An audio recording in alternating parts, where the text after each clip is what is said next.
Hello everyone, thank you for joining me around the fireside tonight. My name is Joe, and I'm here to tell you a story. A story about a diligent, intelligent police inspector and his two understudies. A story about a tragedy and its cause. A story about human psychology and little, tiny details. Proudly presenting A Tale of Habits and Rituals by Colin W Currill, a talented author and Fireside Community member who writes for the passion of it. Thank you, Colin. I appreciate you letting me read this endearing short story. If you do enjoy this, please let me know by leaving a rating or review and subscribing to Tales by the Fireside. Every interaction truly does mean the world to this channel. Now please, get comfortable, let go of the daylight, and join me for our story.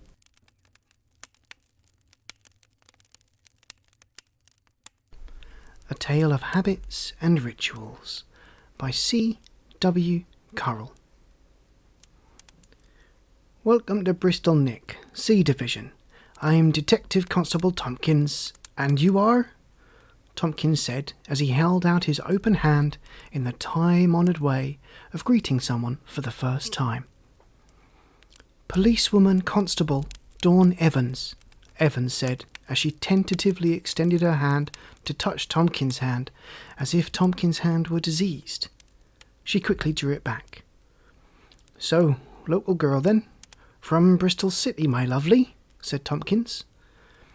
Evans turned her back to Tompkins to hang up her topcoat, so did not see Tompkins illustrate the question by way of making the sign of two upturned cup hands.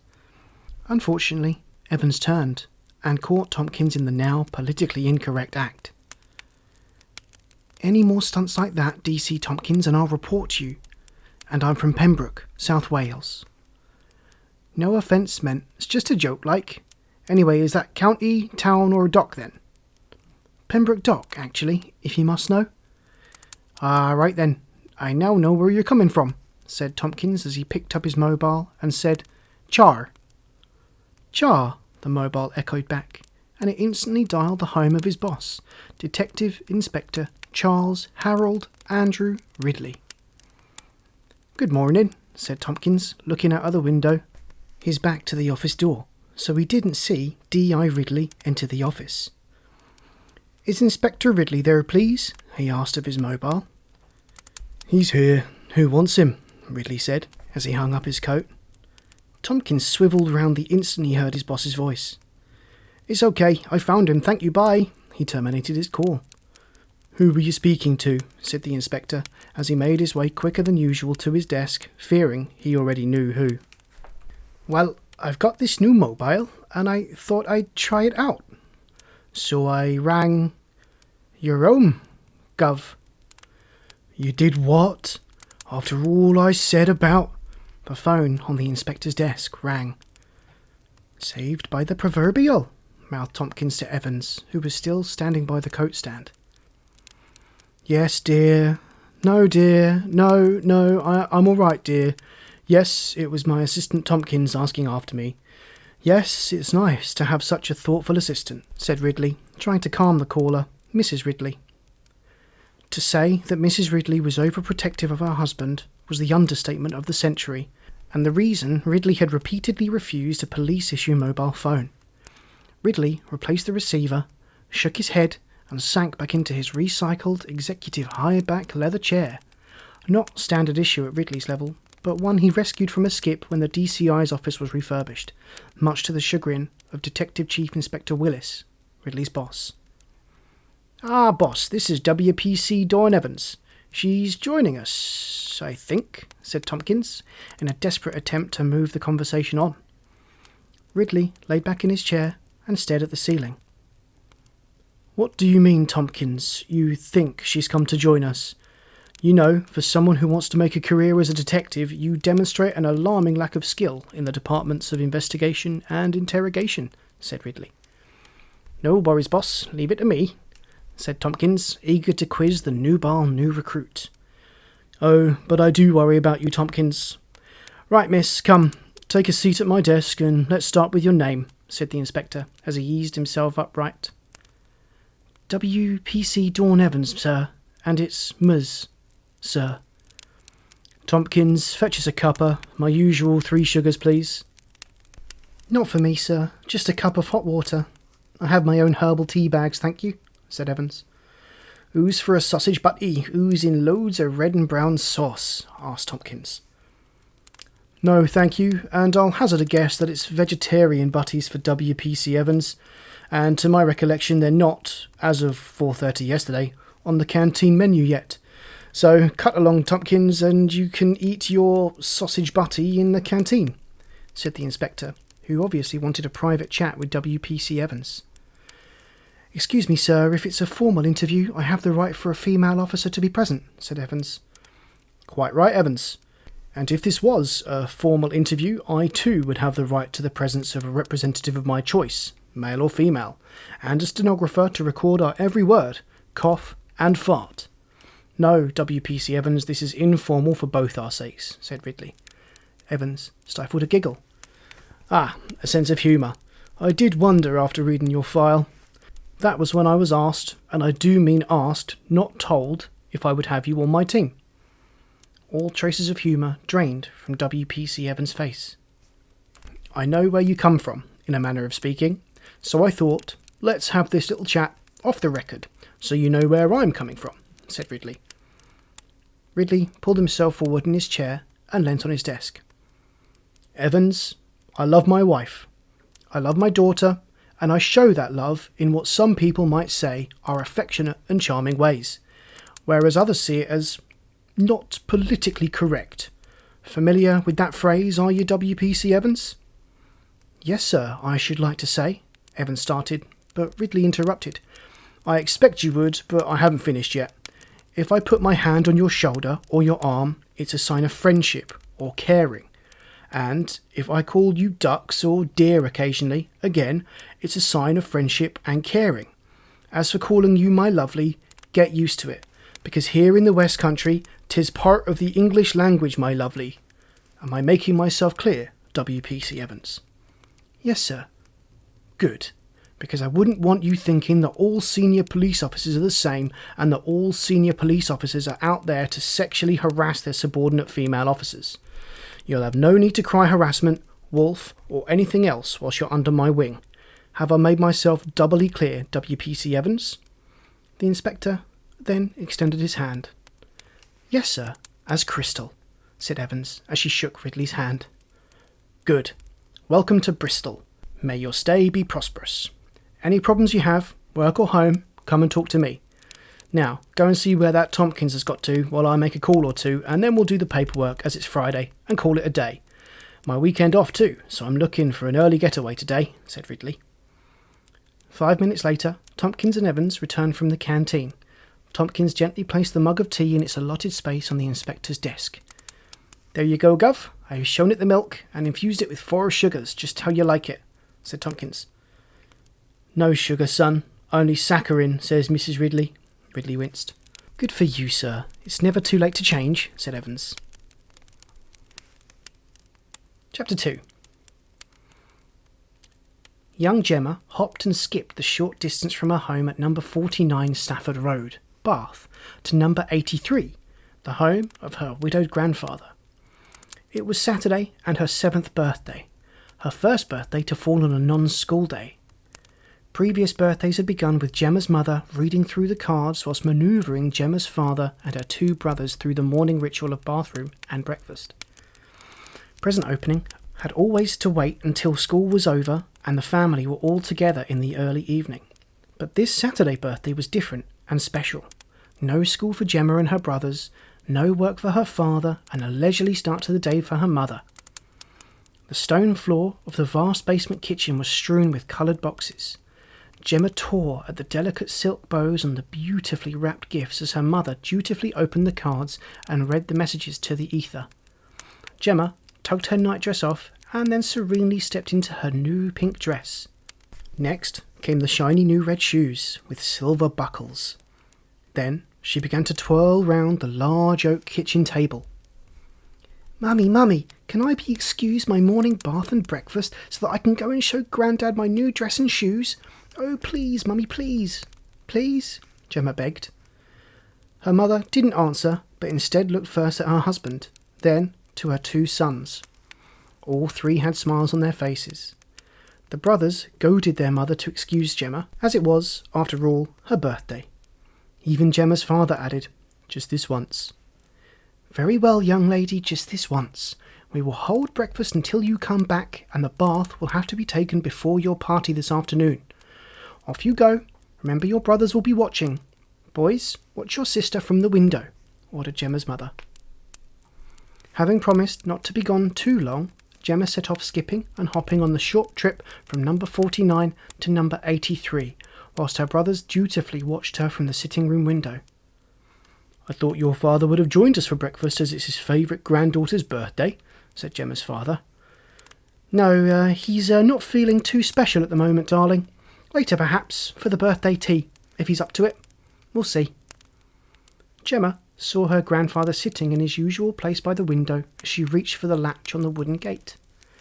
She waved one hand at first, then, letting go of the gate, she waved both hands at the same time, causing the gate to swing back unchecked towards the old stone garden wall. Gemma's grandfather didn't acknowledge her waves, but her mother had said his eyes were worsening. The gate continued to swing back, decapitating a length of the spring daffodils that flanked the gravel path which led to the steps and the towering Georgian panelled front door. Bang went the gate against the wall. Gemma spun round to see what damage she might have caused. Her grandfather's usual reaction to this occasional show of exuberance by Gemma was to stand up, scowl and shake his fist, then give her a beaming smile. Gemma spun back to look at her grandfather. No scowl, no waving fist. He wasn't even standing. Gemma had decided to walk slowly up the path, stop and twirl right round. Then dance to the steps and blow a kiss to her grandfather, just like the lady she had seen on the television, gliding slowly along a narrow ledge as they smiled down at the cameras, frantically flashing below. Then up the steps to the huge front door. She stretched her hand to rattle the letterbox flap, her usual entry sign on solo visits. The door was not locked, and it gently opened on Gemma's first stab at the letterbox.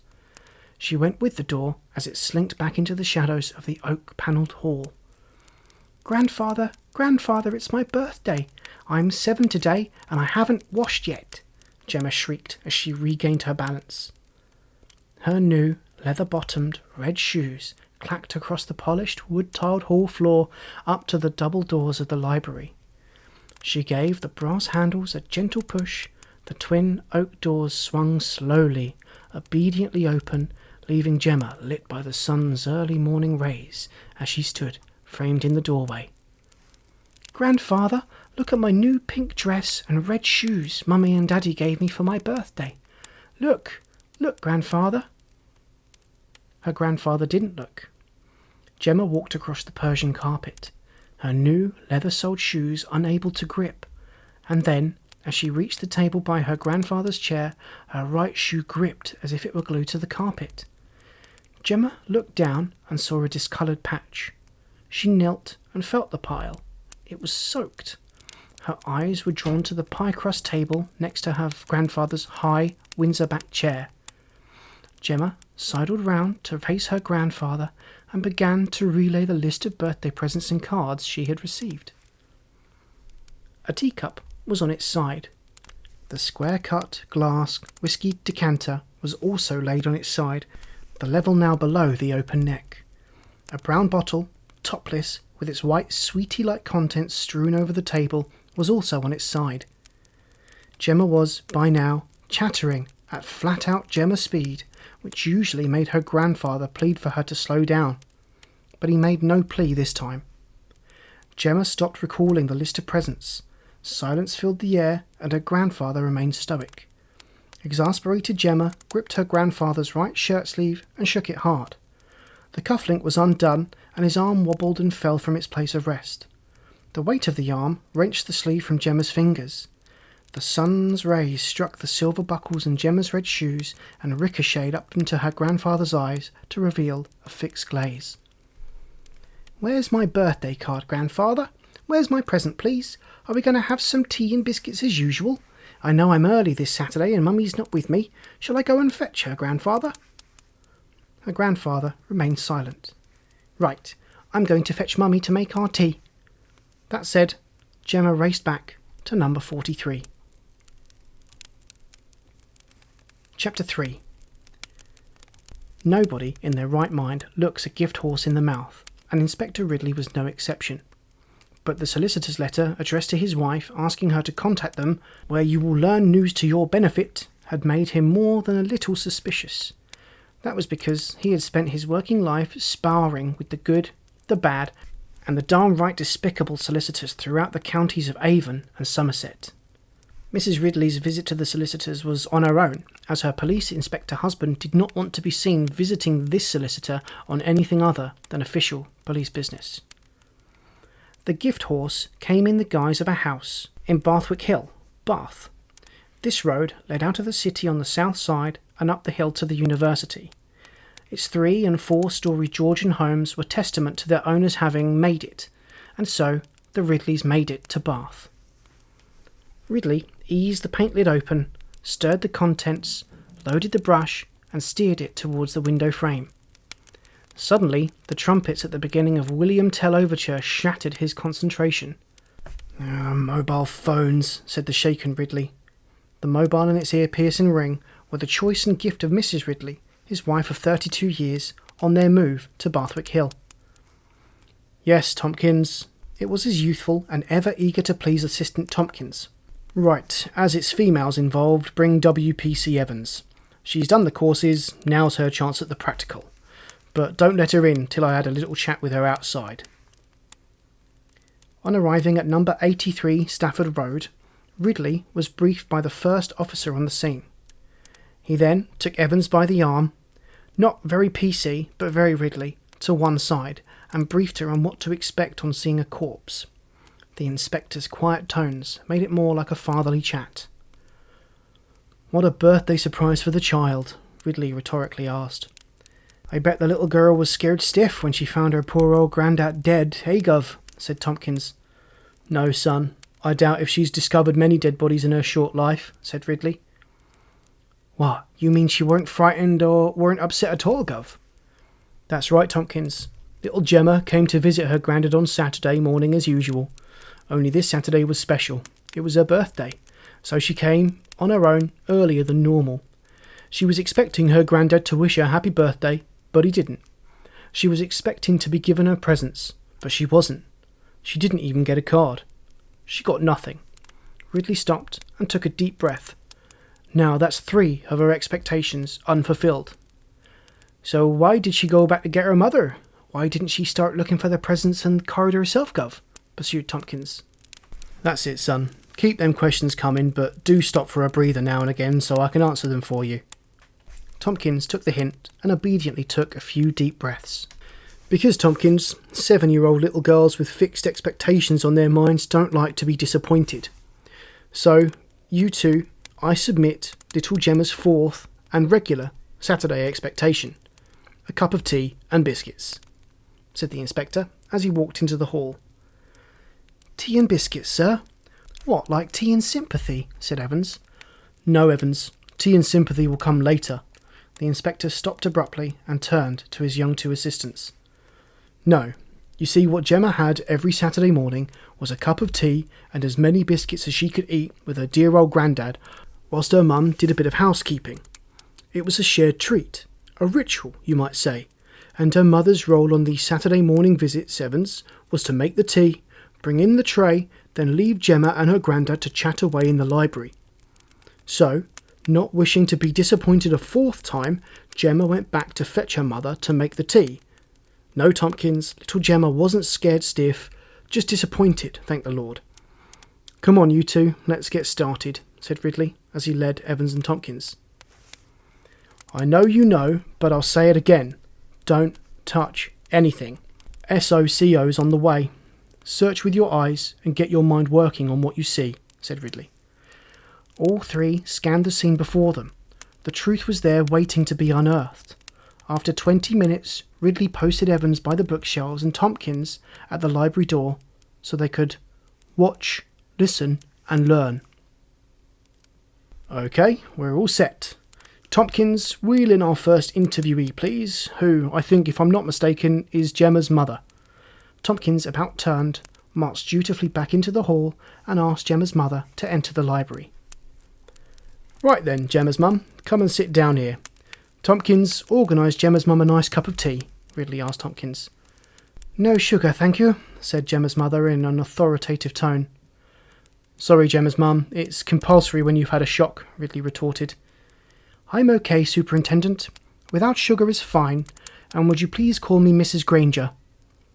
Just as you say, Mrs. Granger. Tompkins, no sugar, and be quick. And you, Mrs. Granger, you must call me Inspector. Don't want to upset my governor, the superintendent, do we? Tompkins left the library, repeating to himself, 3 sugars for me, no sugar for the lady or Evans, and saccharin for Char. Ugh! Ridley picked up the shield back carver chair and placed it facing Mrs. Granger, leaving a respectful yet slightly intimidating 3-foot distance between their respective feet. He commented on the grandness of the house, the well-kept garden, and the beautiful antique furniture. He asked if Gemma had brothers or sisters. Mrs. Granger began to chat freely and thanked the inspector for his comments regarding their house and grounds. Shock. As I was saying, Mrs. Granger, you've had a shock. Yet you don't look like a person who's had a shock. Strange that, as you were the first person to find Grandad. His name, Inspector, is Stonefield. George Edward Stonefield. Quite so, Mrs. Granger. Mr. Stonefield. He was your father, then? Was it expected, his death? Because you do seem to be taking it very calmly. Do you work, Mrs. Granger? Said Ridley. Yes, Mr. Stonefield was my father.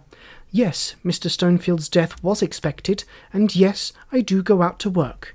I am the practice nurse at the Marshgate Medical Centre. Clean and tidy, your father. Able to look after himself, was he? Fastidious, Inspector, in his appearance and manner at all times. He employed a housekeeper, a gardener, and a maintenance man. I, of course, being his daughter, would attend to his personal needs. Smart dresser. Grand, even, I thought, when I saw him sat in that big chair of his. One thing struck me as odd, though, Mrs. Granger. Why would your father, a fastidious man, to use your word, leave his right shirt-sleeve cuff undone? Don't you think that's a little strange when the rest of his sartorial appearance was so tidy, Mrs. Granger? I really could not comment, Inspector. Personal needs, Mrs. Granger. You said you attended to Mr. Stonefield's personal needs. What were these personal needs? I really cannot comment, Inspector. Come now, Mrs. Granger, you're not on trial here. You're not even under oath. Tompkins thinks that your father had a seizure, what with the untidy state of the table and the stain on the carpet. Young policeman, eh, Miss Granger? Straight to the obvious, minimise the paperwork, home by 5 and out with the young lady friend by 7. Whereas mature coppers like me who have, how can I put this, less of a reason to rush home, see things differently.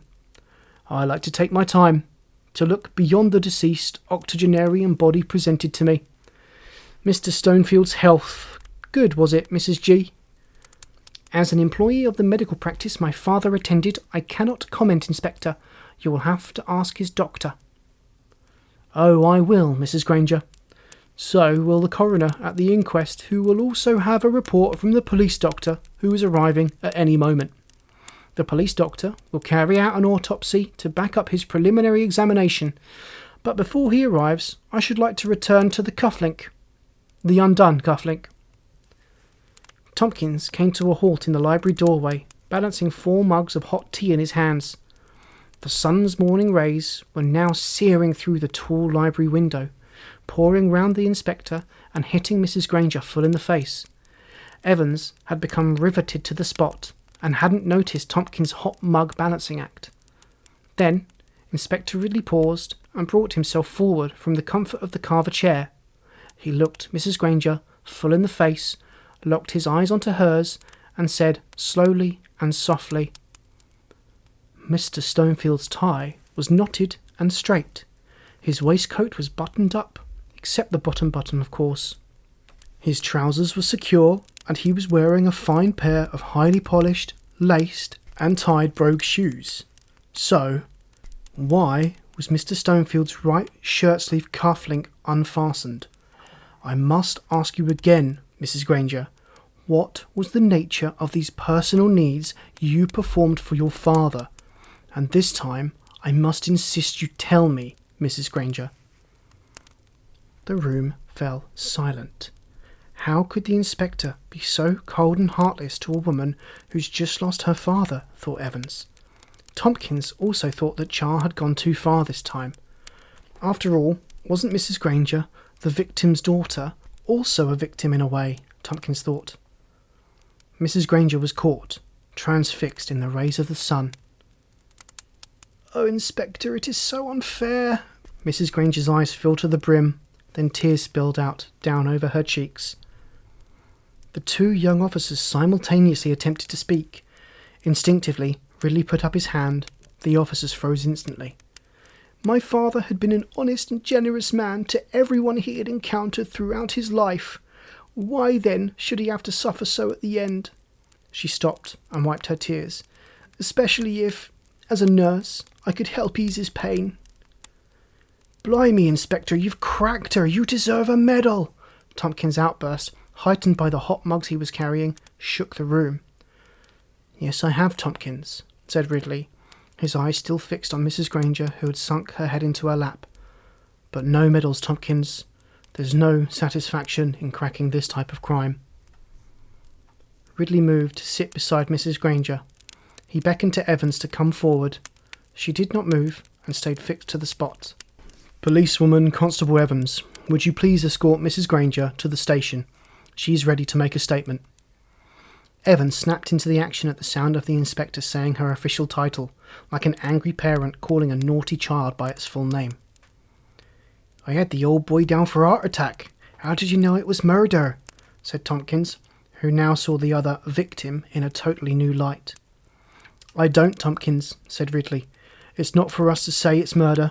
That's for the police doctor. Our job is to seek out the truth.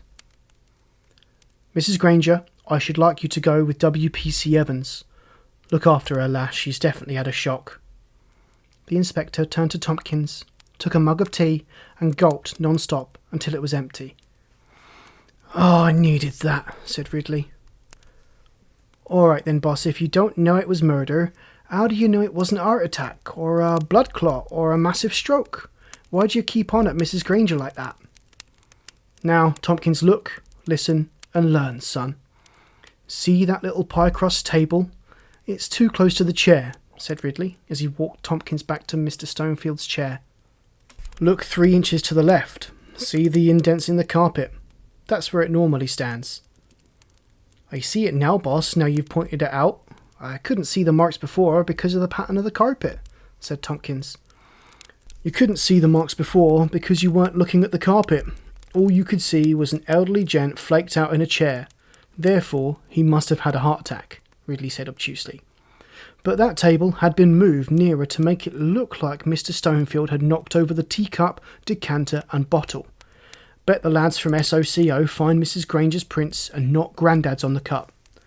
Then there's the shirt sleeve, Tompkins. Roll it back, as I did."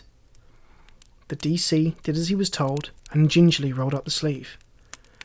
"And what do you see, Tompkins?" "The evidence of regular, probably daily, medical injections. A personal need of Mr. Stonefield performed by his loving daughter, Mrs. Granger, the nurse." "But why did you decide to roll up the sleeve and look at his arm?" asked Tompkins. "Because the first officer on the scene informed me he had been told by Mrs. Granger that she was a nurse and that she had checked for signs of life, pulse, heartbeat, etc., and found none." "Yeah, okay, but I still don't see what made you look at the old gent's arm. Why not check his neck? He could have been strangled. He could even have been suffocated with a pillow from behind and he struggled, hence the mess on the table and the floor." Tompkins was showing definite signs of thinking on his feet. "Good try, son. Very good try. but his dress showed no signs of a struggle. Very neat and tidy was Grandad, except that one cufflink, and that made me suspicious. Just that one cufflink? How gov? That one undone cufflink, and nurses, Tompkins. You see, son, nurses, having given you an injection, always leave you to adjust your dress. They say, you can get dressed now. Whether it's pull up your trousers, do up your button or zip, or roll down your sleeve and do up your cuff, an act which Grandad, having received a fatal injection, was not capable to carry out. It's a nurse's habit to let the patient do it, Tompkins, what some might call a ritual. And we're all slaves to habits and rituals. Good night.